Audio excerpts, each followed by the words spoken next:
हमारे यहाँ एक एक सीट पर 25-25 दावेदार हैं और कद्दावर दावेदार हैं। ये अखिलेश की पार्टी नहीं है जहाँ पर किराए के लोगों को लेकर के चुनाव लड़ाया जा रहा है। ये गलती हो गई है, उनको सम्मान दे दिया गया, वरना आए थे हमारे डॉक्टर महेंद्र सिंह जैसे नेता, स्वतंत्र देव जैसे नेता, राज्य मंत्री का दर्जा प्राप्त किए, वो या करके कैबिनेट मंत्री हो गए। हमारे यहाँ से 4-6-10 दोयम दर्जे के या इससे भी ज़्यादा नेता अगर निकल जाते हैं तो क्या ये हमारा हिंदू वहाँ मुसलमान सरकार ममता बनर्जी की बनवा सकता है? यहाँ हिंदू हमारी सरकार नहीं बनवाएगा भारत। उत्तर प्रदेश में विधानसभा चुनाव की तारीखों के ऐलान होने के बाद बीजेपी को एक के बाद एक लगातार सियासी झटके लग रहे हैं। यूपी सरकार के मंत्रियों स्वामी प्रसाद मौर्य, दारा सिंह चौहान और धर्म सिंह सैनी व बीजेपी के अन्य विधायकों ने इस्तीफा दे दिया है। इन सभी ने योगी सरकार पर दलित पिछड़ा विरोधी होने का आरोप लगाते हुए इस्तीफा दिया है।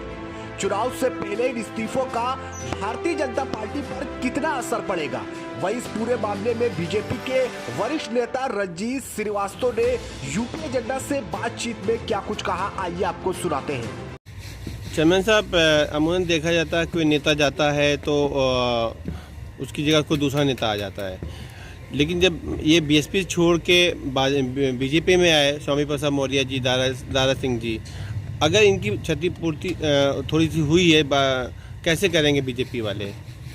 क्योंकि ये दलित समाज से आते हैं, कोई ओबीसी समाज से आता है, बैकवर्ड समाज से आता है, इस पे आपका क्या कहना है? हमारे यहाँ नेताओं की कमी है। एक जाते हैं, 1000 आते हैं। हमारे यहाँ एक एक सीट पर 25-25 दावेदार हैं और कद्दावर दावेदार हैं। ये अखिलेश की पार्टी नहीं है जहाँ पर किराए के लोगों को लेकर के चुनाव लड़ाया जा रहा है। ये भारतीय जनता पार्टी है, कैडर की पार्टी है। यहाँ जमीन से नेता पैदा होता है, आसमान से नहीं उतारा जाता है। हम लोग जमीनी नेता हैं। यहाँ पर विचारधारा की पार्टी है।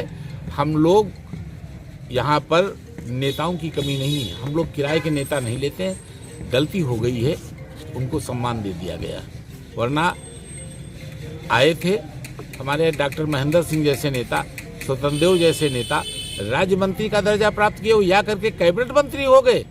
इसीलिए इनके दिमाग खराब हो गए। वो समझे ये नेता विहीन पार्टी है। वक्त आने दीजिए। हमारे यहाँ कोई ऐसी चीज नहीं है। पूर्ण बहुमत की सरकार 300 के पार। आप कद्दावर नेता हैं और बीजेपी के वरिष्ठ नेताओं में से आपकी गिनती होती है। आज अखिलेश जी पीसी कर रहे हैं और काफ़ी जो बीजेपी के नेता थे वो आज वहाँ पे समाजवादी में ज्वाइन हो रहे हैं। इस पे आपका क्या कहना है? कोई फर्क नहीं पड़ता है। अभी अगर 1 वर्ष पहले का बंगाल का इतिहास उठा करके देखा जाए तो यही हाल ममता बनर्जी का भी था। उनके कद्दावर नेता पार्टी छोड़कर भारतीय जनता पार्टी में आ रहे थे, लेकिन ममता बनर्जी पूर्ण विश्वास के साथ कह रही थी खेला हो गए, सरकार हमारी बनेगी। वो कौन सा विश्वास था उनको? मुसलमान वोटों का। और इसी ताकत पर उन्होंने भारतीय जनता पार्टी जैसी बड़ी पार्टी को चुनौती दी, अपनी सरकार बना ली। आप ये बताइए कि आज उत्तर प्रदेश की परिस्थितियां भी देखी जाएं तो आपकी या मीडिया की निगाह या किसी की निगाह भले उस पर ना हो, लेकिन एक राजनीतिक व्यक्ति होने के नाते हमारी निगाह उस बात के ऊपर है। अगर ममता बनर्जी को अपने मुस्लिम वोटों पर विश्वास था तो आज हमें माननीय योगी जी भी कह चुके हैं हमारा 80% हिंदू है। तो क्या हमारे यहाँ से 4-6-10 दोयम दर्जे के या इससे भी ज़्यादा नेता अगर निकल जाते हैं तो क्या ये हमारा हिंदू वहाँ मुसलमान सरकार ममता बनर्जी की बनवा सकता है? यहाँ हिंदू हमारी सरकार नहीं बनवाएगा भारतीय जनता पार्टी का। सोचना व्यर्थ है। भाजपा की सरकार बनेगी और हिंदू मतों से बनेगी।